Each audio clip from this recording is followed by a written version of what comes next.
So what about these Sabres? Yeah. This guy, he gets wound up. Well, I'm a fan of the Sabres. I So think am they I. should do better. And Yeah. I think the people in Buffalo are great people, and they haven't been able to enjoy a competitive team for a long time. Yeah. it's like they're the There's a lot of things I haven't enjoyed in a long time. Yeah, it's getting that way. It's like they're the cautionary tale because we're here, and you know what the Flames are. It looks like a team that should probably try and pick high for a little bit and turn some things around, and then, well, it just hasn't worked for the Sabres. Yeah, well, look at the Sabres. That's what rebuilding the Sabres. Well, so what is – I'm sure it's not any one thing. You got to draft well. Your trades have to work out, your contracts and all of that sort of thing. But it is – I mean, it's kind of historic now how long the Sabres have missed the playoffs. Yeah, I guess. Yeah, there was a lot of years there too when you're changing coaches a lot, there was no like stability anywhere, right? So now you keep guys in place now, and everybody thinks that's the problem. Oh, they're here too long, they're not doing. It takes a while, obviously it does, but is that an excuse? No. I think you can sit there and be a general manager and look at a kid and say, this kid can play, this kid, the coaches, tell them what you want. It comes down to the guys themselves. It doesn't matter what the coach or general manager a lot of the time does. It's the guys on the ice. And I think that in our case, a lot of the times it's just them needing to take a little more responsibility for what's going on the ice. You can't keep just making excuses about things and as player that it's because of this, it's because of the injuries, it's tired, it's this. Go play. Everybody goes through the same thing. Mm-hmm. But I think that in our position you get a management and coaches, they get a ton of heat because of the performance of the guys, and realistically it's you tell your kids to do something and you hope they do it, but if they don't, then you're a bad parent, right? Mm-hmm.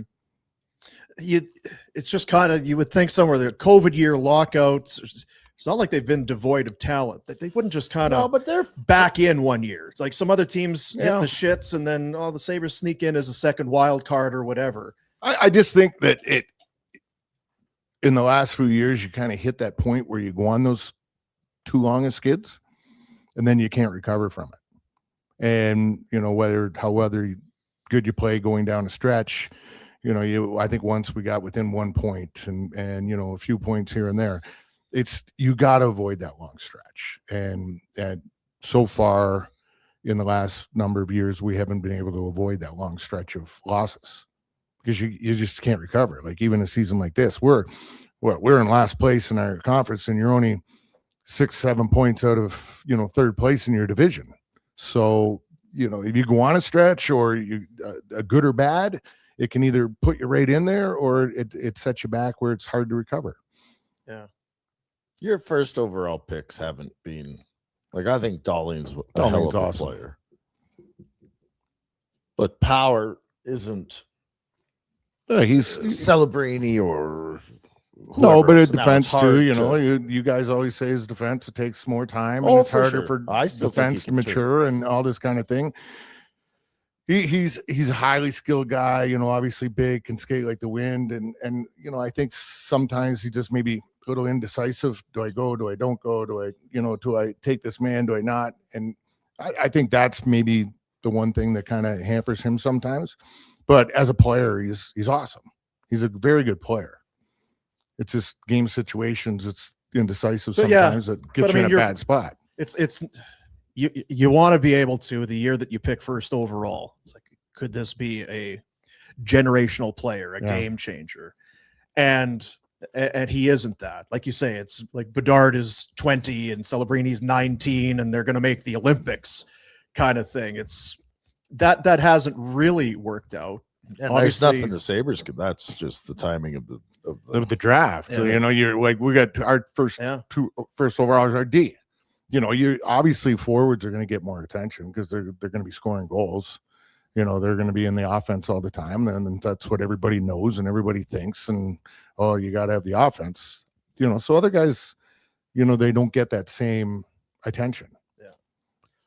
But like Benson hasn't scored in forever. Yeah. Like, is that what you mean by these guys got to pull up their own socks and go, like the coach can't make you? No, score. the coach can't make you do it, and it's up to you. They lay the game plan, but it's the individual. It's because when you look at the Ducks in San Jose, it's like drafted high. Well, look, now the Ducks are off, and the San Jose look at this. Jack Quinn and like you said, Benson, 2 first overall. In theory, that should be kind of the same story for the Sabres, but it hasn't been yet. Is the goaltending that poor that it's letting? No, goaltending, especially off the hop, Lyon was smoking off the hop, and he was doing really well. Ellis, since I picked him up, maybe one tough game, maybe 1 or 2, but he's played really well. Luukkonen's played decent since he come back too. He, they have the 3 goalies because they weren't sure about Luukkonen. He was pretty, whatever injury at the beginning of the year, and then he's, so they're kind of sitting there. Okay, we got to kind of protect this situation here. Do we carry the 3? Do we, figure he's going to be okay? And then what do we do if we get in a bad spot? So, well, the kid they were going to hand the reins to a couple of years ago, that Levi hasn't. Yeah, now he's played well in the minors, but he's consistently he's this year he's not where he was, I don't think, in the minors, but when he's had a chance to come up, has he stole the reins? No. So it's another situation where a little more time that you hope you see they establish themselves, mature and grow and get to where they need to be. It just feels like the plan has never really come together.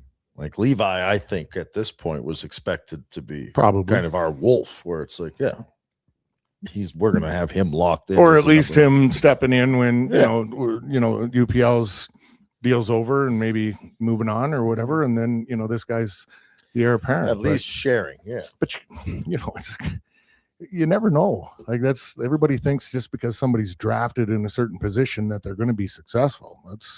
This league is littered with guys that were high picks and drafted incorrectly. Yeah, they're playing 3rd, 4th line, situations on teams. It felt like maybe there was a turning point when Tuch went there. It's like, here's a guy I grew up in New Connolly, and I love Buffalo. It's like that's what you need. You need those guys that care about the crest and the city and that sort of thing. And now here we are. It's I don't know. Tuch, has he played well enough? He needs a contract. You bring him back.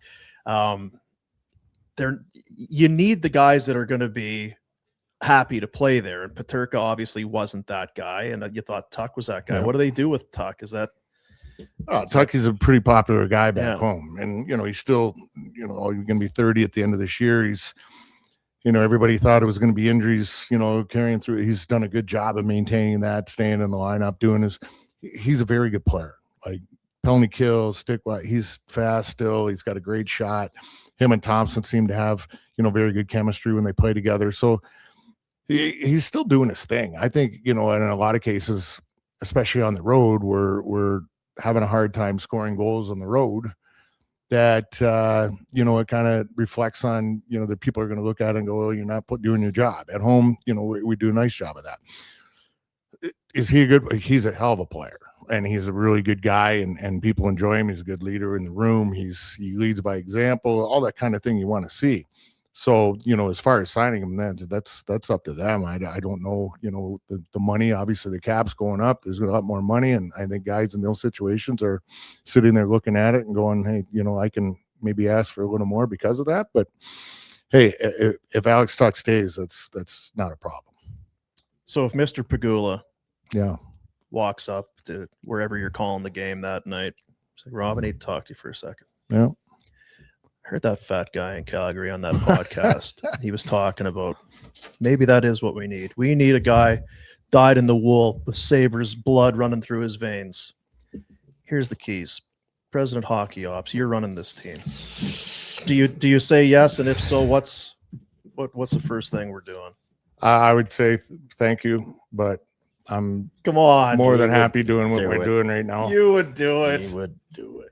I'll tell you what, Mr. Pegula is a fan through and through, and he loves the team. He loves the organization, everything about it, the town, the stuff that they have done. That family in our town is crazy. The amount of money they've spent around there to make things better downtown, to build things, to maintain things, to donate to. They've done so much, and you know, you hear all these people, oh, sell the team. Well, Careful what you wish for. That's so dumb in my mind when they sit there and they go, oh, you got to get a new owner.